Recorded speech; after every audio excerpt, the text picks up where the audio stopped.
Hi mayam, Priyagi mathemna ahanba maktada taram nokseri ngasidi chagem pomsiko yamna laiba mawongda thusu thuba haosu haoba ai chagem pombai mathel mayam si leire ko leire chamthoe phajana soire nakupi napakpi hawai mton hangam mak soire awa phajigom asidai tekta mana mayam thakpa yai ko do ai ding asi gidi sudre adum samjan bida adum tawre yam laina thongzeba hausu yam haubni ko cheng khara leire cheng je jamthoe ko bjan hana cheng je super gumbadi yanna bironu chagem pomba da cheng afaba nga toina dum hapiyo ko nigi thau khara hijalani ko thau je acha thau hangam thau gi na hena haubne ando koi hangam thau cha dabagi refine oina dum haire jira masal khara hape anigi moro suba khara hape masu hape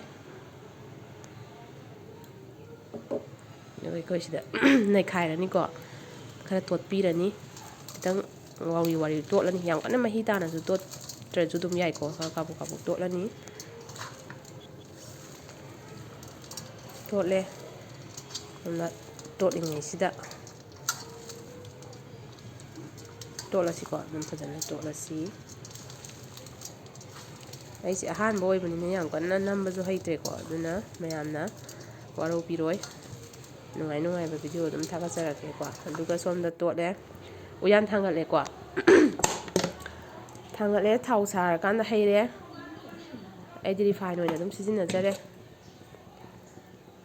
thau sare ndo mai gi sida sok tawgada ba khokada ba mayam leire ko do mi khara mana di hana sok tawdringai da futlaka ko na sok tawbu jaw ko ai di hana sok hana dum tawre ngawra dum thongjale ba dum kan thuna ba na ni jira mapung khara hape khasi koi kahalani ko kitang tespata ne jira ne kahal la kan dei da magi ngawgada ba maroi mapang pumna loi ngawsan birani napakpi mana leire ko napakpi mana je hana ngawre matang ko tilau ngawrani tang kaw na sila kai kam da ko tilau hapsan bire dagi nakupi hapsan le ngawbi ko ngawra ka na magi pasai kanam kitang ang ngawra si ko horen sok to roi daw ni hapsan le ngawsi duga mithi ndo na sai tot ki bada dui do mo sam bira si mula pai mo pa mo la pai kam da ko hapsen la si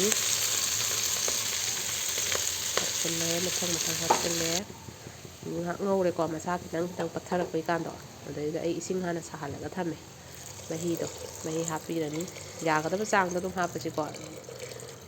singa saboin hapana phai haibdi thuna saunaba si kitang sokolakpai kanduda hawai jar nga